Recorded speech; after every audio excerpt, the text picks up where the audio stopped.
welcome to another episode of the Pixelated Sausage Show. Hi, how are we all doing? I'm, of course, your host, Marcus Nez. And today, I'll be talking about the video games Star Wars, the Battlefront Collection, Classic Collection. Not the new collection, it's the Classic Collection. The Outlast Trials, the Mobius Machine, Dark Gems, Turing, Master Maker 3D Ultimate, and Sunny Cafe. But before I get to all that I've been playing, some sad news. My watch band broke. It wasn't a super expensive watch band. I think in the $20 range, but I liked it. And it's broken, and now I need to get a new one. And that's not a super big hassle, but it's something I have to do, and I don't want to do it. I don't want to have a thing to do that I feel like, come on, did we really have to do this? But there's that. And that's the end of sad news with Marcus Nez. Gaming-wise, I guess there was an article on Polygon with Phil Spencer talking about the industry and all that jazz. And one of the things that came out is how he really wants to see or would love to see an Xbox handheld. And I've heard people say that, I don't know if it came out in that or if it's a rumor or whatever, that they're working on making one or prototyping one, messing around with the idea, which I hope is true. I believe it would be true because it just makes sense. When you look at the success of the Switch and the Steam Deck, why wouldn't you want to do that? The success of those machines seems way more reliable and real than the flash in the pan success of the Wii, or I wouldn't even say that VR has ever been that, so why Sony felt compelled to put out PlayStation VR 2 when they clearly had no intention of ever supporting it themselves, beyond me. And it's clearly a failure, as they're ceasing production on new models as they are stockpiled with stuff that they haven't sold yet. But that's not surprising at all. They didn't really market it. Super expensive. I feel like I keep forgetting to enunciate one. What is the word? Not vowel. It's when we got the haikus, it's syllables. One of the syllables. And yeah, I'm assuming that other people who talk a lot for a living, I don't talk a lot for a living, I talk a lot for a hobby. But I'm assuming that anyone who does do a lot of talking in whatever form for whatever reason, they're probably aware in the moment that they're doing this, they're doing that. But I am one who constantly feels compelled to mention it. Not out of fear that someone is going to leave a comment saying, "Did you not realize you kept doing this?" But more so because I'm realizing it and it's bugging the shit out of me. So I just assume that it's bugging the shit out of everyone else. And if it's not, I'm going to mention it so that now they will be aware of it and it can bug the shit out of them with me, because I want to share my pain and my misery and waste everyone's time. And I'm also very, very good at going off tangents, because I don't even remember. I was either the handheld, that's what I was talking about, Xbox machine, the Xbox Surface, whatever the hell they end up calling it or whatever, if it is a real thing. And VR, that's what, that was the offshoot, is PlayStation VR 2. That was just a mess. So expensive. You need a PS5. I said when it was first announced that if it were PC compatible right from the start, I know there have been talks, rumors about that coming to it, but if it was that way from the start, I highly, highly, highly would have considered it because by all accounts, it's an incredible device from a technical standpoint. It's very, very high quality. The lenses, the comfort, everything about it, the power of the headset and all that. So it sounds like a great device from a build quality and all of that. But in terms of support, I know people will say there's a very healthy library. A healthy library of what? Anything new? Anything super exclusive that's exciting? Any of the super big games? Is Alex on it? No. Metro's coming way too late. The Horizon game, nobody really cared about. It was pretty, but whatever. It was just another climbing game or some shit. They still, correct, have not ported over what many consider the best PlayStation VR 1 game, Astrobot Rescue Mission. To me, that tells you everything you need to know. A game that already existed for the previous headset that many consider to be the best game for it, and one of the best games of that year, a fantastic, fantastic platformer. They never bothered doing whatever they needed to do. You would assume that it's not super complicated to get it working because the game's already built. They just need to figure out how to make it run. And the difference with PlayStation VR 1 to 2, the big difference, I think, is that VR 1 needed the camera to track you, and then the VR 2 has inside tracking or whatever it's called. But I don't know shit about VR. I think VR is neat, and I think there are very cool applications for it outside of gaming. But for gaming, it's something that is neat here and there, but I would never want it as a primary way of playing games. But whatever. It's a failure, and that is that. But I think with the handheld devices, especially these hybrid ones that you can play on a TV as well, because you can do that with the Steam Deck. I don't know how many people do that. I don't think the numbers are high for that. I think the Steam Deck, even with the Switch, I often hear many people talking about them being played handheld only. But I think with the Switch, because it's more of a family device, that when you're playing, of course, when you're playing multiplayer, you would presumably be playing on a TV unless it's a multiplayer game where you're using multiple Switches. But also I feel like, as fun as it is for kids to play something handheld, it's also fun for them to play it on the TV. But I don't know. I pretty much only play it on TV because gotta do that to capture footage for it, for videos and whatnot. But if Xbox puts out a handheld, an official handheld, that is basically just the Series S but handheld, I will buy it immediately. 100%. The Steam Deck, having a Steam Deck that is, in no way changes that trajectory. Because that, for me, has become my portable PS2, and then the Xbox would be the portable Xbox / Gems of War machine. Yeah, I can play Gems of War everywhere. Great. God, I hope that game just, you know, this is mean, and I don't actually mean it, but there are layoffs all over the place, studio closures. Why can't the Gems of War studio just close already? Just fucking, how come on. Can we, everyone who plays the game, just stop buying anything in it? Don't purchase any more gem packs or any of that kind of stuff. Let's kill it. Let's kill so they can't update it anymore. They can't add any more achievements. And then we can all go on with our lives.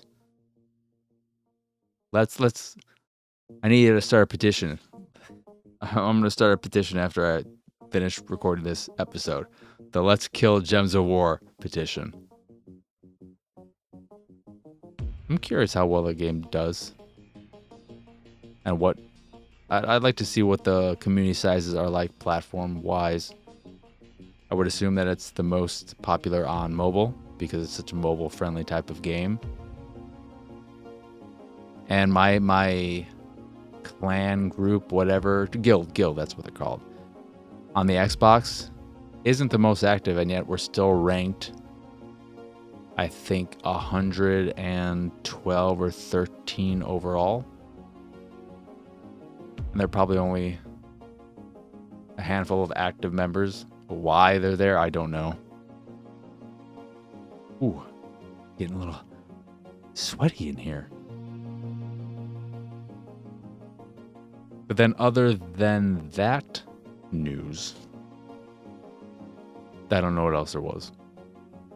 GTA 6 might be delayed. Cool. I mean, that's not cool, but alright. I would say this, or do I always say this? I may have said this once and never again, or even then I may have said it in my head and forgot to say it on the show. If you ever have any, tangent all the time. If you ever have any follow-up questions to stuff I talk about that you specifically want to hear me talk about in podcast form and would like to hear me talk about in the following episode, whether it's about a game I talk about now or some news story that pops up that I didn't touch upon, whatever, leave a comment on the video, on the YouTubes, and I will answer it next week. So, if there is ever any news that I don't touch upon because I either missed it or I just never remember to talk about news because I think it's by the time I talk about it, it's not new. It's old. Do you really want the old? But if you do, comments next week. But that's pretty much it. A fun little bonus that I finally did for the Patreon, and you can get it if you want by joining the all-you-can oatmeal tier, is I talked about the movie Real Genius starring Val Kilmer, which I finally watched. And did I enjoy it? Didn't I enjoy it? Who's to say? I had a very strong feeling about at least one thing, and you can get a tease of that by going over to patreon.com/pxs. You get a 29-second clip of what about that movie specifically bothers the shit out of me and bothered me all this time and was the maybe main reason why I never watched up until this point. But for full thoughts, you'll have to join the Patreon. Oh, fuck. Anywho, that's enough about all that. So, let us get on to what I've been playing. Question 2. This is maybe for Lunchbox specifically, because I know Lunchbox was a big watch person, and now he just sticks with his one. Not smartwatches? That's what we call them. That felt weird, thinking or calling them that, but like the Garmin stuff, Apple Watch. Is that what we call them? Smartwatches? Fitness watches? I guess smartwatches. I don't like it. Whatever. The watch stuff. If I were to get a more expensive band, and it has to be leather, I don't like the metal shit. Because the thing with metal bands is that unless you get it to fit just right, the way the weight of it, one, and then it being loose on your wrist, I don't like it. It has to be a perfect fit, and I feel like it would cost enough to fucking get a custom one made. I don't want to deal with that. But with leather bands, if I got a nice one, for instance, I don't know how much it costs. And of course, the $20 one is not real leather or whatever. It's fucking whatever the hell it is. But if I paid a premium for a leather, faux leather, whatever banned are the ones that don't break, because the way it broke is not the strap with all the holes on it, but the one that has the little metal. I'm sure it's not even fucking real metal. But where's the camera?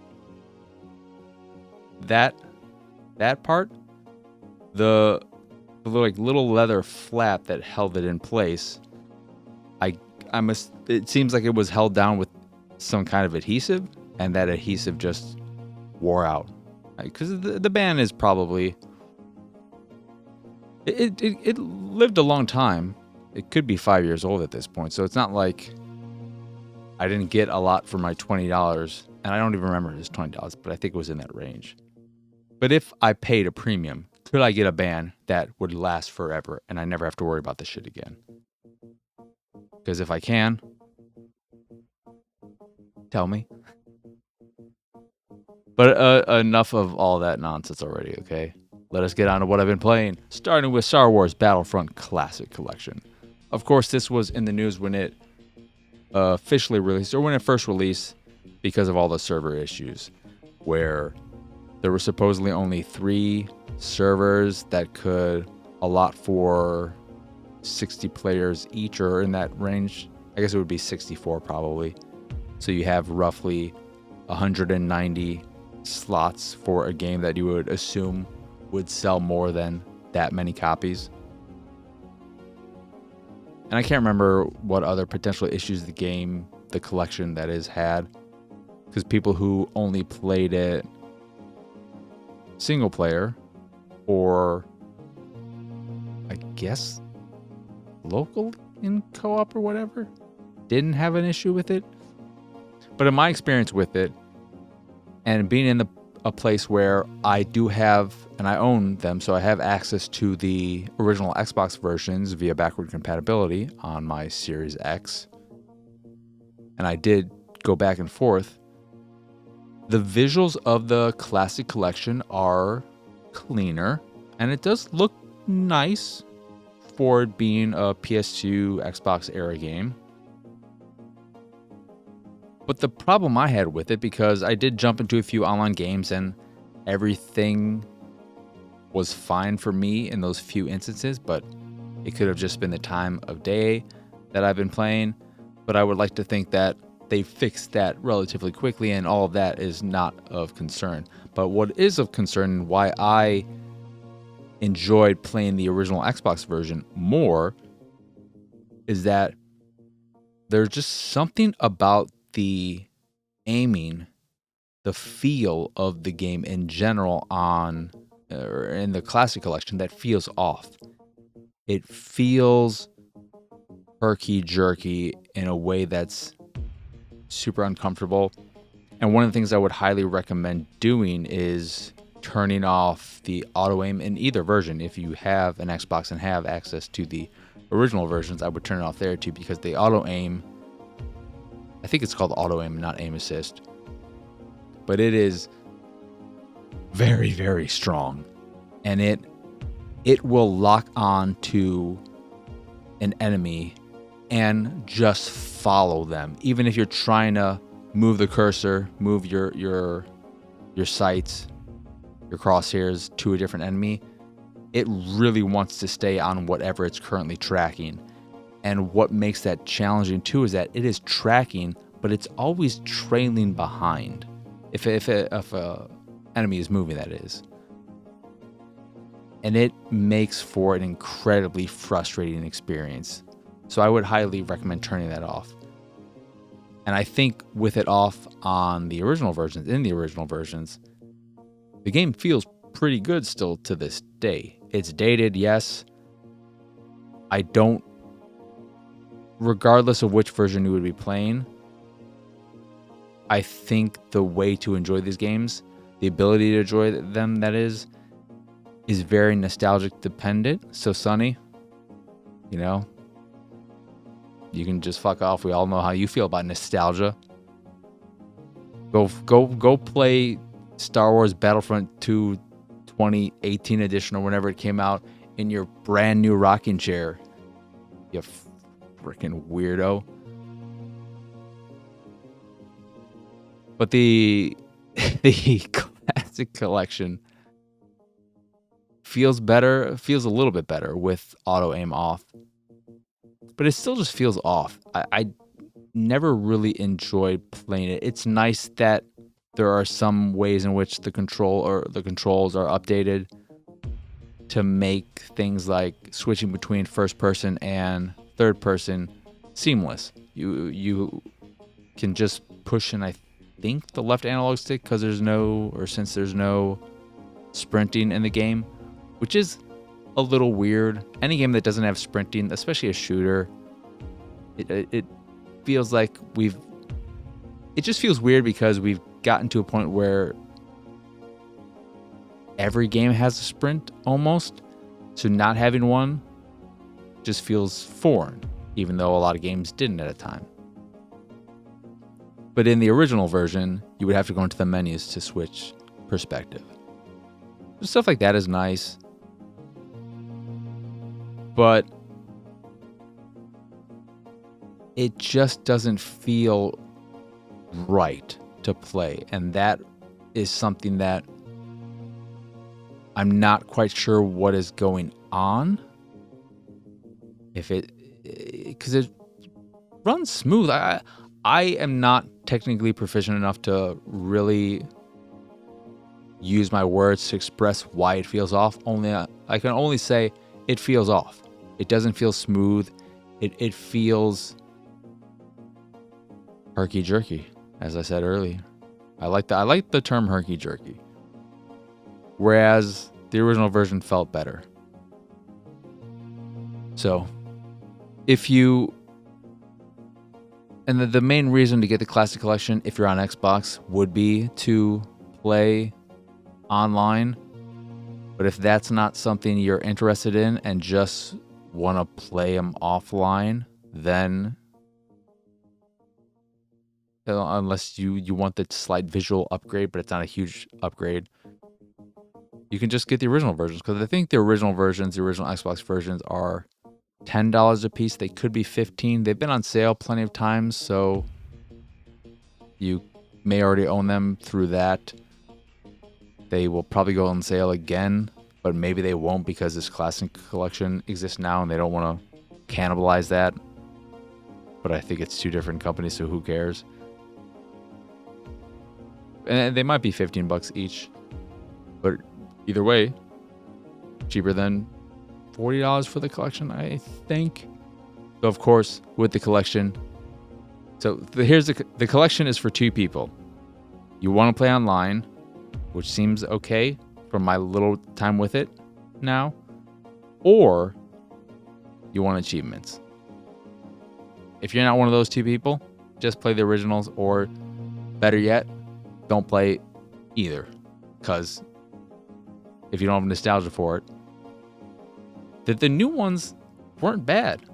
They were solid. And the second one that had all the microtransaction bullshit and whatever, they got rid of that relatively quickly, if my memory is correct, and made it a much better experience that people were happy with. So just do that, all right?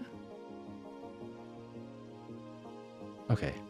But anyway, that is Star Wars Battlefront Classic Collection. Next up is Outlast Trials, which is a multiplayer-focused game set in the Outlast world, which is a series where I've only played the first one, so I'm assuming that they're all this way.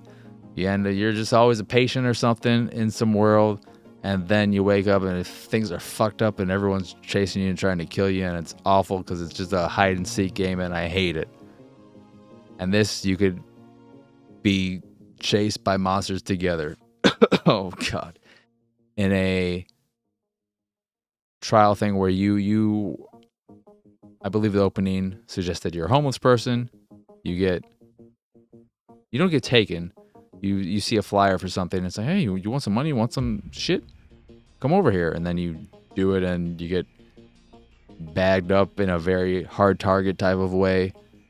And they implant you with some night vision goggles and some chess thing as well, and they're messing around with some tests and brainwashing and stuff of that nature, and are putting you through trials to see what you do in order to get your freedom back. And you have a bunch of different types of missions with a handful of objectives to do. And it feels, from what little I've played, all relatively samey and like something that would probably get old fast. Also very co-op dependent in terms of getting the most out of it and then getting the most enjoyment out of it, because it is very simplistic, and it's not going to give you what I would assume a lot of people want out of a single player experience in the Outlast world.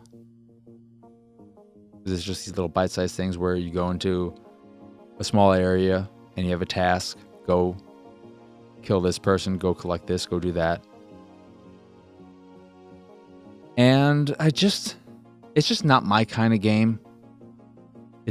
And because I don't know anyone else who plays it, and the one time I play with strangers, they did not want to work together or do anything but F around, so that wasn't good. So that's not a good thing for me. But I think with a group of people I know, I could maybe find enjoyment out of it. And for me, I like the idea of this because being able to play with people I know would 100% really help with my babiness with games like this, where I get scared very, very easily and want to escape through turning off the console, quitting the game, whatever, very quickly, because I would have people there with me who can support me and keep me at ease and be there for me, help me out in situations. And you'd be able to do that both in terms of voice chat, but also with game mechanics, using distraction tools and other tools to help out a teammate who is maybe getting hunted at the moment. But I do think if you're into these types of games, it's worth checking out. Again, I don't know about the legs of it, but I really like the visual style. I think it looks pretty good. The lighting, the aesthetic, I like it. In playing it and the visuals of it and all of that, it really made me want to like it more than I do. It made me wish I wasn't such a baby with these types of games, because I like the setup for it, this whole trial thing that's going on, narratively speaking. I like the look of the game. It feels good.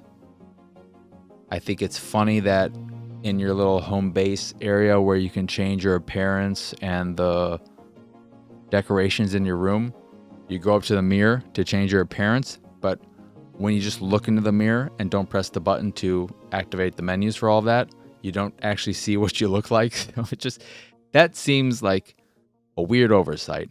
Here, use the mirror to change your appearance. Then when you're finished doing it all, you back out of the menu and you're looking straight at the mirror, but you don't see anything. There's nothing there. Not even a very blurry image of yourself.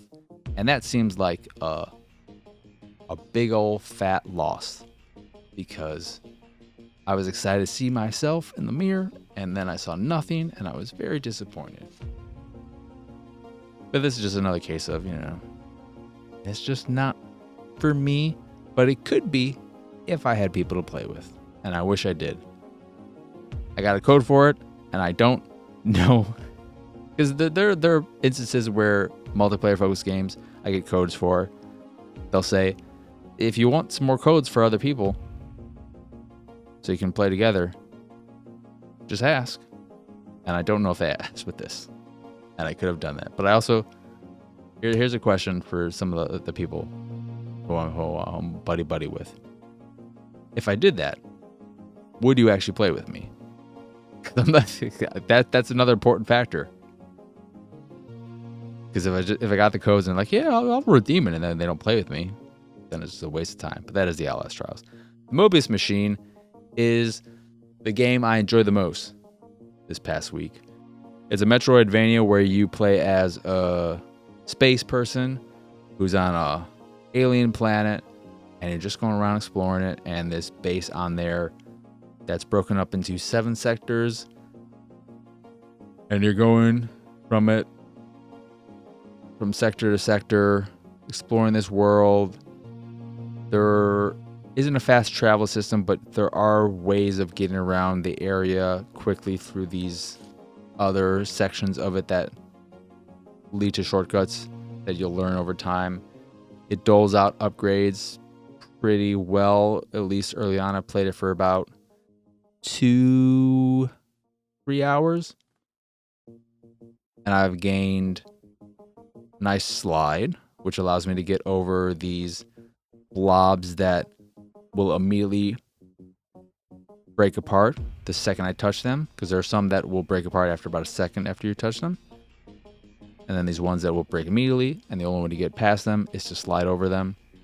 I got this pickaxe that allows me to climb up rock walls, which is super fun.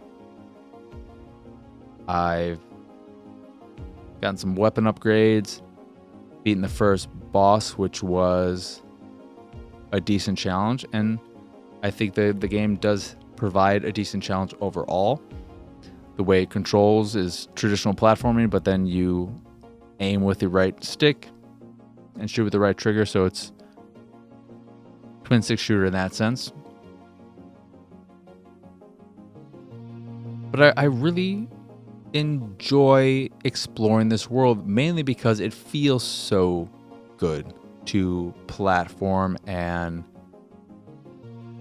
the shooting is solid. The shooting's not amazing, but just exploring the world, the feel of platforming is really good. There's no currently super unique mechanic to it, but it's tight, it's responsive, and the map design, level design is really solid as well. I like discovering new areas, finding shortcuts. The biggest knock I'd say put against it is that I think while the game looks good, I think it looks pretty good visually, the actual art style, the aesthetic is rather bland and boring. A lot of the creatures that I've experienced so far are just sort of variations on tentacles or tentacle-y things. If you love tentacles, oh boy, you're going to love the Mobius Machine. Unless you only like tentacles that wrap around your body and try to find their way inside all of your holes. So Sunny, again, not the game for you.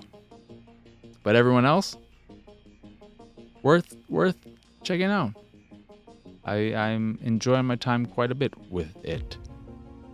And I don't think another one of the mechanics with it is that the way you heal is through energy that you gain from killing enemies, or you'll heal fully when you go to save points. And there are 2 difficulty settings. There's a more hardcore mode where you'll lose all your progress between save points, or one where you will save the game at save points or anytime you quit the game, and when you die, you won't lose all of your resources and stuff like that. So it does have that as well for people who may be concerned about that nature that is common in a lot of Metroidvanias that can be frustrating. I know I've experienced that. I think that's what ultimately made me stop playing Super Metroid when I tried playing it and really hated the wall jump and was convinced that the wall jump was going to be a significant part of the game. And then everyone tells me after I stopped playing, because I think I lost maybe an hour of progress or something stupid like that, that the wall jump is barely used at all and maybe potentially isn't even necessary for any kind of actual real progress. It's just sort of there to access. I don't know if it makes accessing certain areas easier or faster, or just allows you to reach places that you don't have to go to, but you can now with that, which seems like a weird thing to have that mechanic in there that then isn't important for anything. So I don't know if I really believe people, but I don't think they lied to me about that. So, and everyone says that. So it's not like one person said that and then I just believe them and haven't asked anyone else. But I've liked what I've played of the Mobius machine, and I would recommend checking it out if you're a fan of Metroidvanias and would like a pretty solid one. That, again, the main knock against it would be going off of the whole bland, whatever art style and creature design and stuff like that. It's not doing anything super unique, so it's not a game that really sticks out unless you do like that space vibe, and it could get more wild and crazy as I explore more, but what I've experienced so far,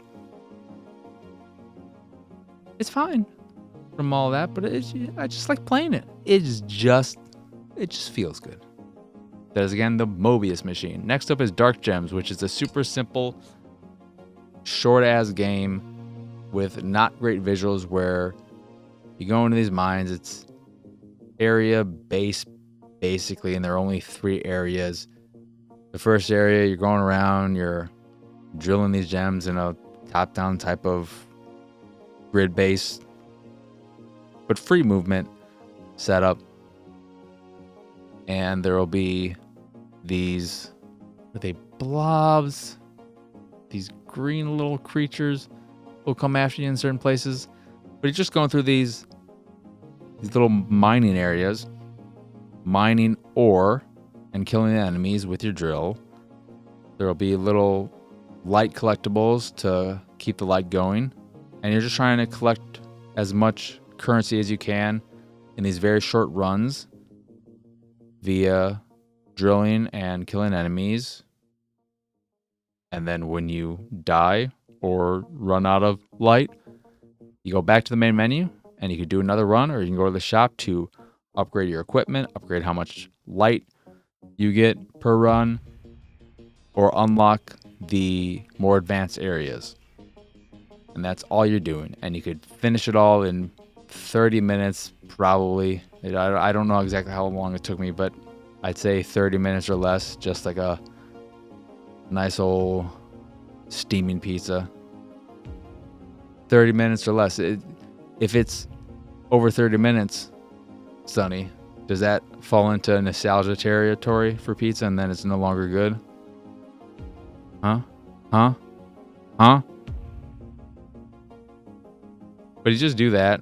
And then the fourth area, which is the cruise area, that I thought was going to be one final thing that allowed me to do something. It was just, hey, here's a fucking static image that says thanks for playing. And that's what gives you the final achievement. But this is an example of it. All of Sometimes You games do this, which I find a little annoying and frustrating. This one at least has a bundle package that you can get the Xbox One, Xbox Series, and Windows version together for $10, or individually they're all $5 a piece. I don't like selling separate versions. It just bugs me, especially from these smaller. I know why they do it, because I'm assuming I've never actually looked, but I'm assuming it's because they each give you individual achievement or trophy lists. So you can buy the Series version and the Xbox One version and the PC version and get 3,000 achievement points instead of just 1,000 points for a version that plays on all those things. So I get what they're doing, because the games typically aren't that great and are there just for that. Because that is definitely, we all know there is that market, there is that subset of game development that they don't explicitly come out and say, we're really making games catering to the people who want them easy achievements that are either just so easy you don't have to look at anything, or hey, there'll be a guide right away that tells you, Here's what you have to do. You don't even have to bother trying to play the game. Just load it up and follow this guide for 30 minutes, and we're good. So I understand it, but it's also a little annoying. And it's especially annoying too when I play one of those games and they're not bad, and I don't know what to think in those cases. Because that's been the case. Sometimes you has made some, or published, or made and published some. Not all their games are just bad and here just played for this. There's from East Asia stuff, from all of them. Rodalaika, there are plenty of instances where the game is actually pretty good. It may not have a lot of content. You may be able to finish it regardless of whatever in a short amount of time, but it's just that the whole achievements, trophies, all of that, I'm a fan. That's probably the biggest reason why I became and stayed an Xbox fan, but also I do love the controller so much more than the PlayStation controller, any iteration of the PlayStation controller. DualSense, big improvement, yes. Still, vastly prefer Xbox. But I feel like most of us can agree that overall, achievements and trophies, they were a bad thing. They were and are a bad thing. So, here we are. Here we are. There might be an argument to that, but I don't think there are that many people who got back into gaming because of that, and without that, they'd stop. But I could be wrong. I could be wrong. But that is what it is. Anyway, that's Dark Gems. I got a code for both Xbox versions, but not the Windows version. So I got to buy that one. I think it's still on sale for $4 instead of the $5. There's so many Windows versions of those types of games that I don't own, that I have a bookmark folder that I haven't been keeping updated. So there's probably so many games that aren't in there that I'm just keeping there for the time when I'm like, okay, let's waste a bunch of. I need to pay attention to sales for those, but it's just annoying. I just don't like that. Anyway, that is again Dark Gems. Turing is a first-person puzzle game that, when you first boot it up, at least on Xbox, and you're in this foresty area outside of this facility where you do all your puzzles, it runs like shit, and I was fucking super concerned because it's an ugly game, and that outside area is especially. And inside, it's very clean. It's got that clean, kind of sterile facility, medical hospital type of aesthetic, which looks fine. But outside in the forest area, it doesn't look that great. And it runs terrible, and I was concerned. But once you get inside, runs pretty well. And from what I've played, the first area, a lot of puzzles, or all the puzzles are related to colors and change the colors on switches to open doors, raise platforms, activate switches. They modify it and complicate it by having systems where you have to set an order and say, when you hit this color, I want you to change it to this one, and then activate a little sequence to potentially, in some cases, activate multiple things in a specific order, and then things will be timer based. Then in the second area, they still have that mechanic, but they add on some blocks that will power things that you have to put into designated spaces. And it's solid. There's a hint system that I haven't used. There's typically a chair or somewhere to sit in an area that you sit down and you look at the area, and then it'll ask you, do you want a hint? I haven't needed one yet, so I don't know exactly how well the hint system is implemented. But it's a solid puzzle game. The puzzles are progressing at a nice rate in terms of challenge. And I'm curious what they're going to add in later areas to modify the whole thing. But if you like first-person puzzle games, seems like a decent one that will give you a few hours of enjoyment and worth checking out. And don't be scared off, because I think the key art is just some anime girl who is presumably the protagonist you're playing. There's not really much narrative there. There's occasional single lines of dialogue, but you're just going from room to room to room to room, completing puzzles. And then every now and again, you might do something where you activate a door on the ground, you fall through it, and somebody says, why would, or not someone, you say, why would someone put a door there? It's such a high drop. It wasn't that high of a drop. Calm down. And that's your narrative. But it's a solid first-person puzzle game. It is, again, Turing. Turing. Next is Master Maker 3D Ultimate, a 3D platformer with a level creation system that looks terrible. The visual style is very, very bad. Don't like it. And then on top of that, the visuals are blown out. Tone down that exposure, buddy. It's not so bad that it's blinding, but it's not pleasant to look at. So no, doesn't feel all that great. You can switch between more of a behind the back 3D perspective or over the top down, slightly isometric view. Doesn't feel super good to control. The main way it's all level based.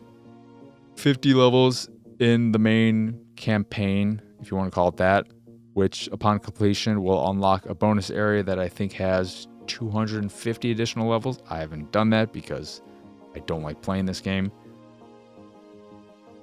But your main objective is to reach the end of the level while collecting these things, I don't remember what they were, in the area, while having a wrench or some kind of tool, hammer maybe, that you can use to collect these things and take down the enemies in the area that works like a boomerang.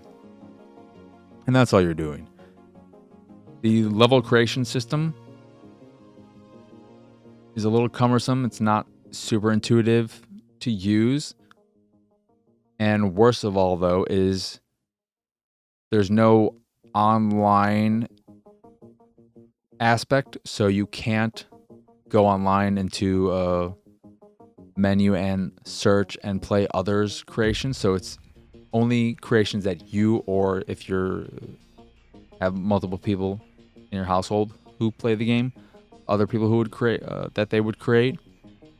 So that's all there is. Though I also don't know if the creations are account locked, so that if someone's logged in and playing the game, I don't know if the creations are console locked or account locked, so that to play your creation, somebody would have to log in with your profile, which is probably how it works. And that would be another, oh, well, that kind of sucks. But one of the annoying things about that, regardless of every other issue I've already mentioned, is that when navigating the menu of level, and I'm guessing it would work this way on all the other menu systems and levels, especially if it works this way for the 250 level menu. Woo! But in the level creation one, you have 50 slots that you can put levels into. And I don't think you can get any more. But instead of when holding down on the D-pad or analog stick, it just continuously scrolling down the list, it just goes down one slot and that's it. So if you were at the top and you wanted to get to level 50 that you created, if you are a crazy person who's created 50 levels in this game, you'd have to press it 49 times. 1, 2, 3, 49 to get to your 50th level. That's insane. And if that is the way the menu works for the 250 level bonus area, imagine wanting to play level 250. Nope. Never gonna happen. Never. I am not pressing down 249 times. But that is Master Maker 3D Ultimate. Don't play it. It's just not good. And then Sunny Cafe is the last game, and it's a visual novel. We all know how I feel about visual novels, and there's no difference here. But I will say, this is even kind of worse. You play a young man whose parents, I believe, own this cafe. They're out of town, so you're managing it currently. You're also a college student, I think. And you have the typical interactions. Oh, here's a girl you met, and now you ran into her during the rain, and you bring her in, and then you connect, and she doesn't like coffee, but you're gonna show her that there's a lot of different types of coffees. She likes sweet stuff and fruity, flowery things. Okay, I'm gonna make you this light one that's got some brown sugar base to it, and it's got a bit of fruity sweetness to it as well. And she's like, oh my god, this coffee's so good, blah blah blah. But the problem I have with it, outside of my usual problems, where and you do a bit of the coffee making, and they have some mini games in there that are okay, but I wasn't in love with. And they give you some surface level information about various coffee things. I don't think it gets as deep as some people might want. I would like a bit more information, but it at least has something there. So that it's nice that there are these gameplay elements and that it is giving you some coffee information. But in addition to my usual thing with visual novels where it's called a visual novel. Utilize the visual side of that descriptor. But so many just write the story and deliver it in a traditional novel way. You don't fucking tell me all these things. Don't tell me this expression, this thing that's happening. Show me some of it. Utilize visuals. Have more than just one screen for 4 pages worth of dialogue and text. I know that it's because it's super easy to just have a few screens and then put in a lot of writing. It's a lot easier. Nothing against writing. I have a degree in writing that is fucking worthless, but I have a degree in writing. That is what I went to school for. And I also went to school for art. And I could tell you, writing is a lot easier than arting, whether it's pen and ink, pastel, painting, whatever. It's a lot easier. Okay? Don't shoot the messenger. But it's just, come on. Pump up the visual. With a visual novel, either utilize the visual side of things or utilize the fact that you're a game and you could do super interesting things with that part of it, like a Doki Doki Literature Club, or Slay the Princess to a point, but I forget what there's, I think, a more horror-y one that probably, and she has recommended me multiple times or told me, hey, you need to check this out. And I've never remembered to actually wishlist it or anything. Just do more than taking a lot of text and then putting it on top of images that change every now and again. It just doesn't do much for me. And the biggest knock against this visual novel over others is that in addition to just doing the typical visual novel thing. I think for what I've experienced after an hour and a half or so, character, story, all of that, it's just kind of boring and bland, and there's no real hook to it. Nothing super special that's really coming out of the story. It's just kind of, it's just a generic story. It's a cup of black coffee with no sugar, no milk, no fancy little latte art. It's just, here's your black fucking coffee. And I would at least like it if you put some soy milk in it or something. But you won't even do that for me. And that is, what is a cafe? Sunny Cafe. But since it has Sunny in the title, and you probably like coffee, this is the game that you should play of all the games, Sunny. It literally has your name in it. So with that will do it for this here episode of the Pixelated Sausage Show. Whoa. Once again, I am Mark Krishnez. Y'all can find me pretty much everywhere at PX Sausage. If you enjoy this here show or any of the stuff I do and what have you, I really hope it's been a rough week in terms of my physical wellness, but I'm really hoping that I get out that first episode of Tat the Backlog for Ghost Recon Wildlands this week. I'm also wondering, do I put out just the audio version a little ahead of a time for Patreons and then still release the video version like I was doing on Sundays? And that gives me the weekend to just put that together and do the little, because it's not going to be a lot of work, but it gives me a little bit of extra time. So that might be the way I handle that. But I'm hoping to do that. But if you do enjoy this here show or any of the stuff I do and what have you, you can go over to patreon.com/pxs to support me and my nonsense.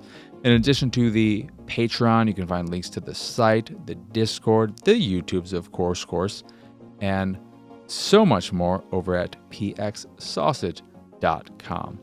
But that is it. That is all. As always, thank you for watching or listening. I hope you enjoyed this here episode, and I hope you have both a wonderful rest of your day, a lovely rest of your week, and a wonderful weekend. But for now, adios. Arrivederci.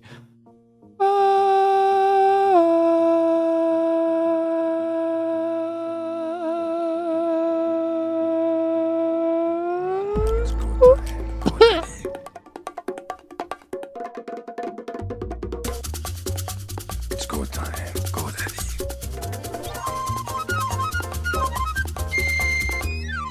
It's go time. Go, Daddy.